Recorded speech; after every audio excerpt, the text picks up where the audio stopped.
ಈ ರೀತಿಯ ಆರೋಗ್ಯಕರವಾದ ರೊಟ್ಟಿ ಇದ್ದರೆ ಎಷ್ಟು ಚೆನ್ನಾಗಿರುತ್ತೆ. ಬೆಳಗಿನ ಬ್ರೇಕ್ಫಾಸ್ಟಿಗೆ, ಮಧ್ಯಾಹ್ನ ಊಟಕ್ಕೂ ಸಹ ತುಂಬಾ ಚೆನ್ನಾಗಿರುತ್ತೆ. ಇವತ್ತಿನ ವಿಡಿಯೋದಲ್ಲಿ ರಾಗಿ ಹಿಟ್ಟು ಹಾಗೂ ನುಗ್ಗೆ ಸೊಪ್ಪಿನ ಒಂದು ರುಚಿಯಾದ ಬ್ರೇಕ್ಫಾಸ್ಟ್ ರೆಸಿಪಿ ತೋರಿಸ್ತಾ ಇದ್ದೀನಿ. ಮೊದಲಿಗೆ 1.5 ಕಪ್ಪಷ್ಟು ರಾಗಿ ಹಿಟ್ಟನ್ನು ಹಾಕ್ಕೊಂಡಿದ್ದೀನಿ. ಅದನ್ನು ಒಂದು 2ರಿಂದ 3 ನಿಮಿಷ ಮೀಡಿಯಮ್ ಟು ಲೋ ಫ್ಲೇಮಲ್ಲಿ ಚೆನ್ನಾಗಿ ಹುರಿಬೇಕು. ಜಾಸ್ತಿ ಕಪ್ಪಾಗಬಾರ್ದು, ಸ್ವಲ್ಪ ಬಿಸಿ ಆಗೋ ತನಕ ಅದನ್ನು ಹುರ್ಕೊಳ್ಳಿ. ನಂತರ ಫ್ಲೇಮ್ ಆಫ್ ಮಾಡಿಬಿಟ್ಟು ಅದನ್ನು ಒಂದು ಬೌಲ್ಗೆ ಹಾಕ್ಕೊಳ್ತಾ ಇದ್ದೀನಿ. ತುಂಬಾ ಒಳ್ಳೆಯದು ಆರೋಗ್ಯಕ್ಕೆ. ಈ ರೀತಿ ಯಾವುದಾದ್ರೂ ತರಕಾರಿ ಸೊಪ್ಪುಗಳನ್ನು ಮಿಕ್ಸ್ ಮಾಡಿಬಿಟ್ಟು ರೊಟ್ಟಿ ಮಾಡಿದರೆ ತುಂಬ ಚೆನ್ನಾಗಿರುತ್ತೆ. ನಂತರ ಇದಕ್ಕೆ ನಾನು ಅರ್ಧ ಕಪ್ಪಷ್ಟು ಸಣ್ಣದಾಗಿ ಹೆಚ್ಚಿರುವಂಥ ಈರುಳ್ಳಿ, ನಂತರ ಕರಿಬೇವು, ನಂತರ ಒಂದು ಅರ್ಧ ಟೀ ಸ್ಪೂನಷ್ಟು ಶುಂಠಿ ಪೇಸ್ಟ್ ಹಾಕ್ಕೊಂಡಿದ್ದೀನಿ. ನಂತರ 1 ಟೀ ಸ್ಪೂನಷ್ಟು ಹಸಿಮೆಣಸು ಸಣ್ಣದಾಗಿ ಹೆಚ್ಚಿಬಿಟ್ಟು ಹಾಕ್ಕೊಂಡಿದ್ದೀನಿ. 1/4 ಕಪ್ಪಷ್ಟು ತುರಿದಿರುವಂಥ ಕ್ಯಾರೆಟ್, ನಂತರ ಅರ್ಧ ಕಪ್ಪಷ್ಟು ತುರಿದಿರುವಂಥ ತೆಂಗಿನಕಾಯಿ, ನಂತರ ಅರ್ಧ ಟೀ ಸ್ಪೂನಷ್ಟು ಜೀರಿಗೆ ಹಾಕ್ಕೊಂಡಿದ್ದೀನಿ. ನಂತರ ರುಚಿಗೆ ತಕ್ಕಷ್ಟು ಉಪ್ಪನ್ನು ಹಾಕ್ಕೊಂಡಿದ್ದೀನಿ. ನಂತರ ಅದಕ್ಕೆ 1 ಕಪ್ಪಷ್ಟು ನುಗ್ಗೆ ಸೊಪ್ಪನ್ನು ಹಾಕ್ಕೊಂಡಿದ್ದೀನಿ. ನುಗ್ಗೆ ಸೊಪ್ಪು ಬದಲು ಕೊತ್ತಂಬರಿ ಸೊಪ್ಪು, ಮೆಂತ್ಯ ಸೊಪ್ಪು ಸಹ ಹಾಕ್ಕೋಬೋದು. ನಂತರ ಅದನ್ನು ಚೆನ್ನಾಗಿ ಮಿಕ್ಸ್ ಮಾಡ್ಕೋಬೇಕು. ನೋಡಿ, ಚೆನ್ನಾಗಿ ಮಿಕ್ಸ್ ಮಾಡ್ಕೊಳ್ಳಿ. ನಂತರ ಸ್ವಲ್ಪನೇ ಬೆಚ್ಚಗಿರುವಂಥ ನೀರನ್ನು ಹಾಕ್ಕೊಂಡು ಚೆನ್ನಾಗಿ ಮಿಕ್ಸ್ ಮಾಡ್ಕೋಬೇಕು.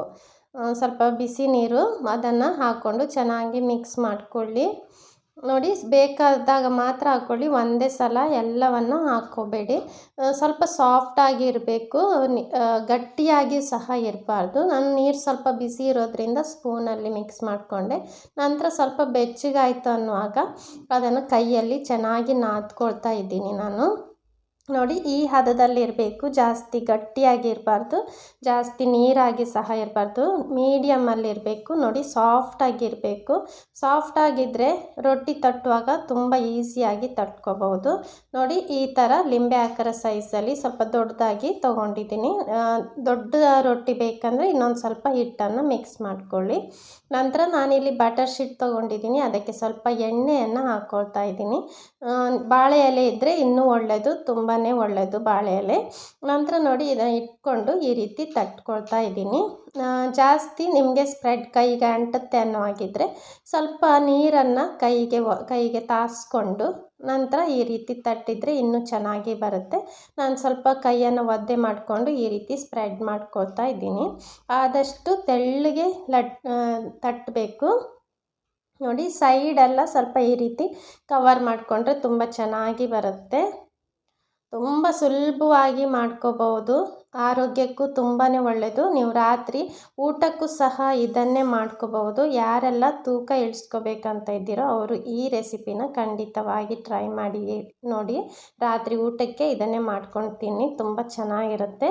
ನಂತರ ನಾನು ತವವನ್ನು ಮೀಡಿಯಮ್ ಫ್ಲೇಮಲ್ಲಿ ಬಿಸಿ ಮಾಡಿಕೊಂಡು ಅದರಲ್ಲಿ ರೊಟ್ಟಿನ ಬಿಸಿ ಮಾಡ್ಕೊಳ್ತಾ ಇದ್ದೀನಿ. ಎರಡೂ ಕಡೆ ಸ್ವಲ್ಪ ಬೆಂದ ನಂತರ ಅದಕ್ಕೆ ಒಂದೊಂದು ಟೀ ಸ್ಪೂನಷ್ಟು ತುಪ್ಪವನ್ನು ಹಾಕ್ಕೊಳ್ತಾ ಇದ್ದೀನಿ. ತುಪ್ಪನೂ ಸಹ ಆರೋಗ್ಯಕ್ಕೆ ತುಂಬಾ ಒಳ್ಳೆಯದು.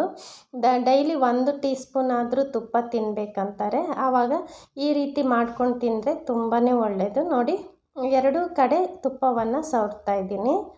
ತುಂಬಾ ರುಚಿಯಾಗಿರುತ್ತೆ. ಆರೋಗ್ಯಕ್ಕೆ ತುಂಬಾ ಒಳ್ಳೆಯದಾಗಿರುವಂತಹ ರೊಟ್ಟಿ ತುಂಬ ಸುಲಭವಾಗಿ ಮಾಡ್ಕೋಬಹುದು. ಈ ರುಚಿಯಾದ ರಾಗಿ ಹಿಟ್ಟು ಹಾಗೂ ನುಗ್ಗೆ ಸೊಪ್ಪಿನ ರೊಟ್ಟಿ ನಿಮಗೆ ಇಷ್ಟ ಆದರೆ ಪ್ಲೀಸ್ ಲೈಕ್ ಮಾಡಿ, ಶೇರ್ ಮಾಡಿ. ನನ್ನ ಯೂಟ್ಯೂಬ್ ಚಾನಲ್ನ ಸಬ್ಸ್ಕ್ರೈಬ್ ಮಾಡಿ, ನನ್ನ ಫೇಸ್ಬುಕ್ ಪೇಜನ್ನು ಫಾಲೋ ಮಾಡಿ. Thank you so much for watching.